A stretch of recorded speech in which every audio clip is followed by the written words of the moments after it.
Number 10. The thumbs up. Imagine you're walking through a market in Iran, feeling pretty good about haggling down the price of a carpet. You flash the seller a friendly thumbs up, thinking you're saying, "Thanks. Great deal." Next thing you know, you're in the middle of a street fight, wondering why your good job buddy gesture turned into a brawl. In places like Iran and Afghanistan, that innocent little thumb of yours might as well be a declaration of war. You see, in these countries, the thumbs up is basically their middle finger. This isn't some minor cultural difference where people just roll their eyes at the dumb tourist. This is a "why is this foreigner challenging me" to a fight in the middle of a kebab shop kind of situation. So while you think you're channeling your inner fans, you're actually starting an international incident. Explaining to your embassy that you got into a fight because you were trying to be nice is going to be an awkward phone call. Number 9. The OK sign. Vice President Nixon once got off a plane in Brazil, flashed this sign to the crowd, and basically insulted an entire nation without knowing it. That's because in Brazil, this innocent little hand gesture is basically telling someone to go do unspeakable things to themselves. It's like accidentally flipping off an entire restaurant. But worse, take that same gesture to Turkey, and you're not just being rude, you're potentially starting a fight. In Turkey, this sign is used as a serious insult about someone's personal preferences. It's like walking up to the biggest, angriest guy in a bar and questioning his life choices. In America, this sign means everything's perfect. In Turkey or Brazil, you just ask for a perfect demonstration of local fighting techniques. Number 8. The reversed peace sign. Imagine you're in a British pub trying to order 2 beers. You hold up 2 fingers the wrong way, and suddenly, the whole place goes quiet. The bartender's giving you the death stare, and that big guy in the corner is cracking his knuckles. Congratulations! You just told the entire pub to go do something anatomically impossible. In the UK and Australia, flashing a peace sign with your palm facing yourself is basically asking for trouble. It's like giving someone the middle finger, but with twice the fingers and 10 times the history. Nobody really knows why this gesture is so offensive. Some say it goes back to medieval times, when archers would show their bow fingers to taunt the enemy. Whatever the origin, it's now the fastest way to turn ordering drinks into a bar fight. Number 7. The rock on horns. So, you're at a rock concert in Italy, feeling the music, and you throw up those devil horns like you're possessed by the spirit of heavy metal. Bad move. In Italy and Spain, that gesture is basically calling someone's wife unfaithful.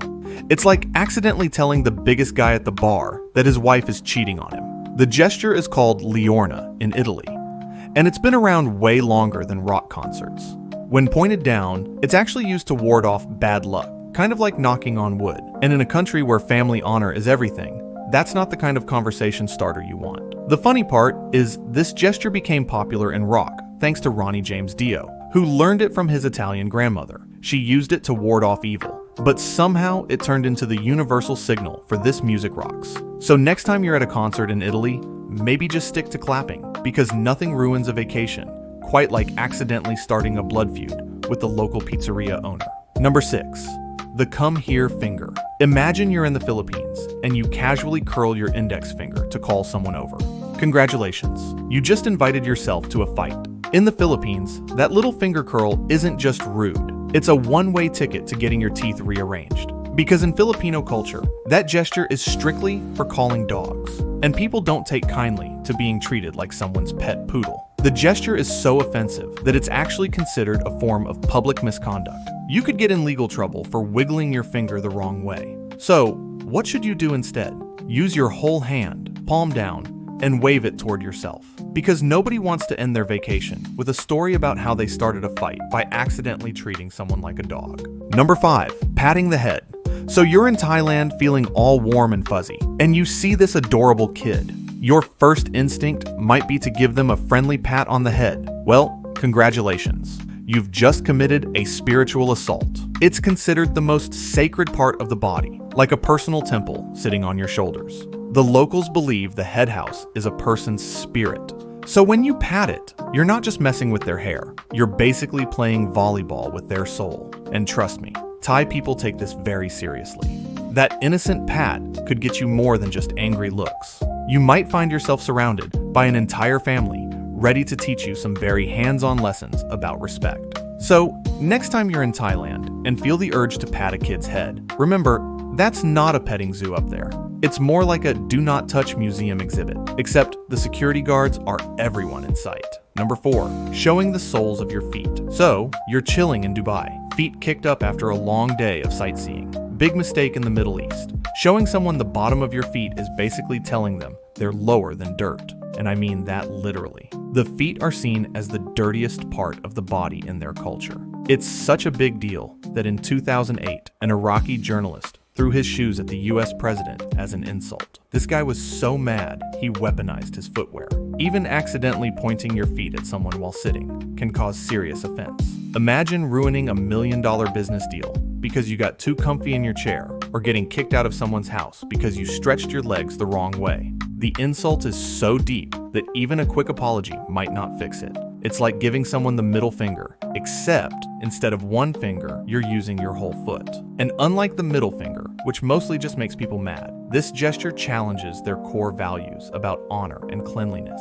Number 3, the Greek mutsa. In Greece, don't go around waving your hand in people's faces with your palm out. That's the mutsa, and it's basically the Greek middle finger. This insult dates back to Byzantine times, when criminals had their faces smeared with ashes and paraded through the streets. People would shove their open hands in the criminal's face, smearing the ashes further. So when you give someone a mutsa today, you're basically calling them a criminal. And it's not just one hand.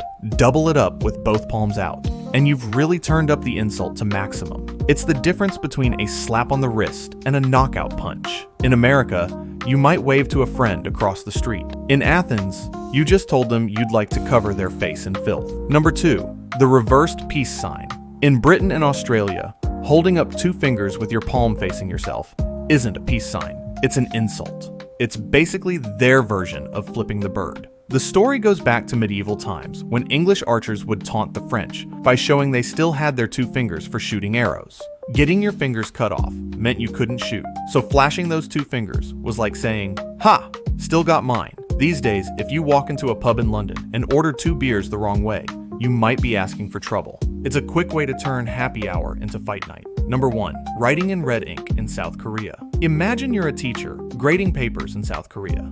You grab your favorite red pen and start writing student names. Suddenly, your Korean coworker looks at you in horror, like you just summoned a demon. In South Korea, writing someone's name in red ink is basically putting them on a death list. During the Korean War, they used red ink to write down the names of dead soldiers. So, red ink became like the Grim Reaper's favorite pen color. These days, if you write someone's name in red in South Korea, you're basically saying, "I hope you die." It's like putting a curse on them. People have actually been attacked for this. Imagine getting punched because you used the wrong color pen. So, if you're planning a trip to South Korea, maybe leave the red pens at home, unless you want to accidentally start a blood feud with your Airbnb host over a simple signature.